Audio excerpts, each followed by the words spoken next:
আসসালামু আলাইকুম। আপনারা সবাই কেমন আছেন? আশা করি সবাই সুস্থ আছেন। আজকে আমি আপনাদের সাথে শেয়ার করব তালের রস দিয়ে পাটিসাপটা পিঠা। নারকেলের পুর ছাড়াই শুধু আটা দিয়ে বানানো পুর দিয়ে আজকে এই পিঠাটি করে দেখাবো। এর আগেও আমি আপনাদের সাথে তালের পিঠা ও তালের কেক বানানোর রেসিপি শেয়ার করেছি। তালের এই পাটিসাপটা পিঠাটা বানানোর জন্য আমি এখানে 2 কাপ চালের গুঁড়া ও 1 কাপ আটা নিয়েছি। আপনারা চাইলে যে কোনো ব্র্যান্ডের আটা ব্যবহার করতে পারেন।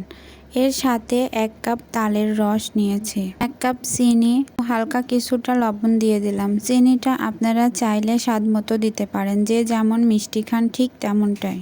সবগুলো উপকরণ একটা হ্যান্ড উইক্সের সাহায্যে নেড়েচেড়ে মিশিয়ে নেব। এখন এই পর্যায়ে লিকুইড দুধ মেশাবো। আপনারা চাইলে গুঁড়া দুধ ব্যবহার করতে পারেন। এই ব্যাটারটি বানানোর জন্য পানিও ইউজ করতে পারবেন। আমি এখানে লিকুইড দুধ নিয়েছি, তাই আর পানি ব্যবহার করলাম না।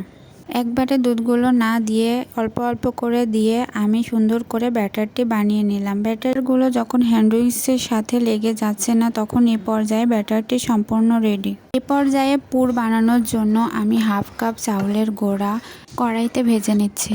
চাউলের গুঁড়াগুলো ততক্ষণ ভাজতে হবে যতক্ষণ না এটার কালার ব্রাউন আসে। আপনারা চাইলে চাউলের গুঁড়াগুলো তেল বা বাটার বা ঘি দিয়ে ভেজে নিতে পারেন।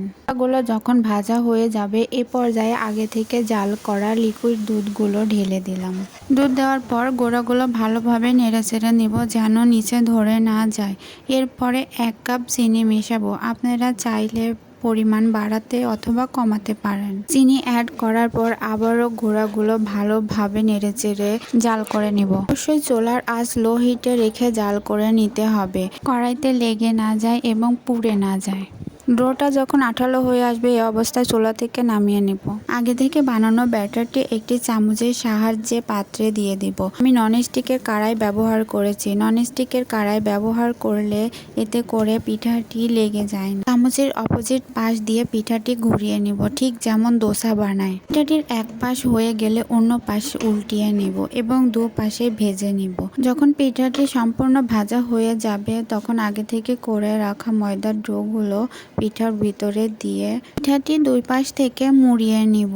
পিঠাটি মোড়ানো হয়ে গেলে কিছুক্ষণ আবারও জাল করে নিয়ে পিঠাটি যখন হয়ে যাবে, তখন চুলা থেকে নামিয়ে নিব। ঠিক এভাবেই সবগুলো পিঠা বানিয়ে নিব, ঠিক যতক্ষণ আপনার ডোগুলো এবং ব্যাটারটি থেকে যায়। ভাদ্র মাস আসলেই আমাদের এলাকায় তালের পিঠা খাওয়ার ধুম পড়ে যায়। আর পৌষ মাস আসলে চলে নানা রকমের পিঠা পায়েসের আয়োজন। পরে অনেক রকমের পিঠার উৎসব শুরু হয়ে যায়। এগুলো শুধু গ্রাম বাংলাতেই সম্ভব।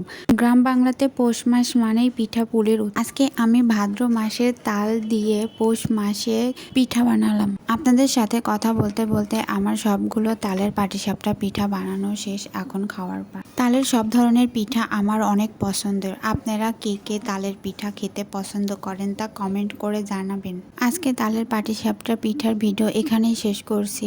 আমার তালের পাটিসাপটার পিঠার রেসিপিটা কেমন লেগেছে তা কমেন্ট করে জানাতে ভুলবেন না। পিঠাগুলো দেখতে যেমন সুন্দর হয়েছে, খেতেও অনেক মজা হয়েছিল। সম্পূর্ণ ভিডিও দেখার জন্য আপনাদের সবাইকে ধন্যবাদ। সবাই ভালো থাকুন, সুস্থ থাকুন। আল্লাহ হাফেজ।